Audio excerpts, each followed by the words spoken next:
Yes, I was saying I do think that they should be concerned.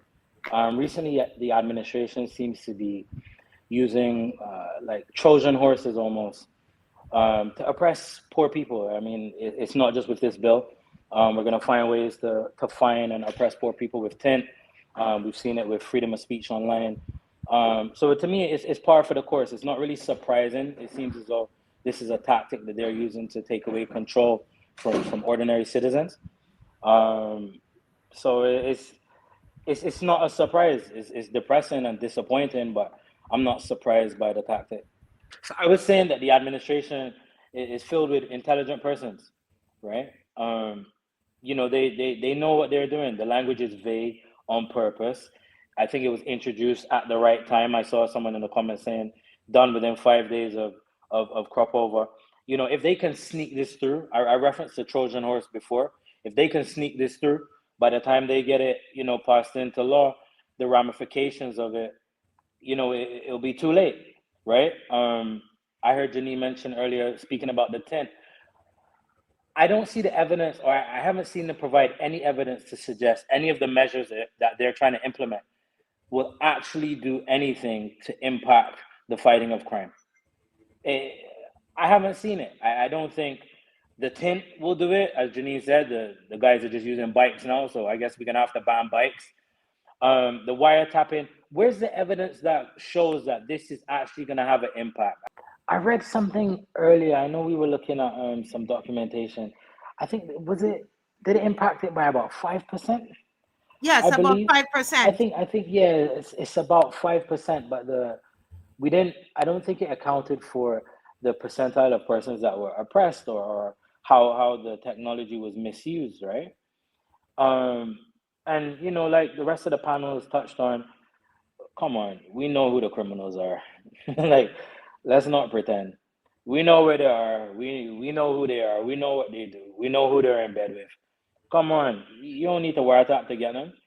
You just need to be just, and you guys need to, stop coming in front of the people of Barbados and lying to us and pretending as though you're doing this to benefit us as a nation, when you're just going to use it to remain in power, and not, to do business as you see fit. It's not really for the protection of the people. So I think, to be honest, penetrating software like WhatsApp is going to be quite difficult for us as a country. What the easy approach, to be honest, would be for them to install software on your device that can record your keystrokes, right? So in recording your keystrokes, what I can do is, when you log into your account, you go on your phone, you log into Facebook, you log into Instagram, whatever. I can record those keystrokes, and as you type in something, I can get your passwords, your banking information, that kind of stuff, right? So I can sniff all that information. I can actually do that myself. It's actually not that hard to do. You just need to be able to get the software on that person's phone.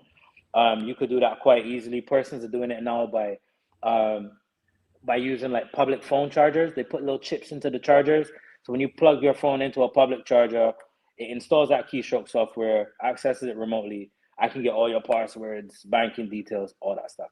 So as opposed to trying to penetrate apps like WhatsApp, Facebook, Instagram, which would be quite difficult, I will in turn try to hack you as the user by trying to, infiltrate, get your passwords, and so on and so forth. So if I get your passwords, I can install your WhatsApp account on my device, or I can log into your Instagram on my device, and use that as a way to circumvent the securities that the encrypted applications like WhatsApp and Telegram. We'd be able to circumvent them like that by using keystroke sniffers. I think we saw some in Trinidad as well. Yeah, Um, exactly. So I think we can, there's a possibility that, we kind of hinted at it, here tonight. That I got you, Josie. Thank you. Give me a second. Sorry, that's my brother. But yeah, we saw other administrations using this technology for political gain, right? even in Barbados, where it was used already in Barbados, a political gain. So based on the framework that we have there with the vague language, let's say they view their opposition, and another party, as their campaigning goes against the interests of national security, or maybe their campaigning tactics will affect the economic well-being of the state, and they use these to get, warrantless surveillance on the opposition. To me, that's gonna put the democracy of Barbados at risk. And to me, that's not a stretch. We've seen it happen in other islands. It'd be kind of naive to think that this would be the one Caribbean territory that it wouldn't happen in. There've been a number of issues we've needed to engage in civil disobedience over. I don't know how we're going to convince the masses to do that. Why you say you don't know how? Boy, because you tend to find, like, we get on the internet, we get disgruntled and speak amongst our friends, but when it becomes time to kind of band together and take a stand, you find the majority of persons, that's where the support kind of wanes, right? So I don't know what it's gonna take to convince the majority of persons to take a stand, and let's actually, do something to fight back, in essence, right? Um, I I don't know what the strategy would be to convince most persons to come out and support. If it's not now, then boy, I don't know. Yeah, for this and a plethora of issues, we could go on all night. I've been harping on about import taxes, the cost of living, the gas, diesel. We could talk all night. There's a number of issues we need to put our foot down on.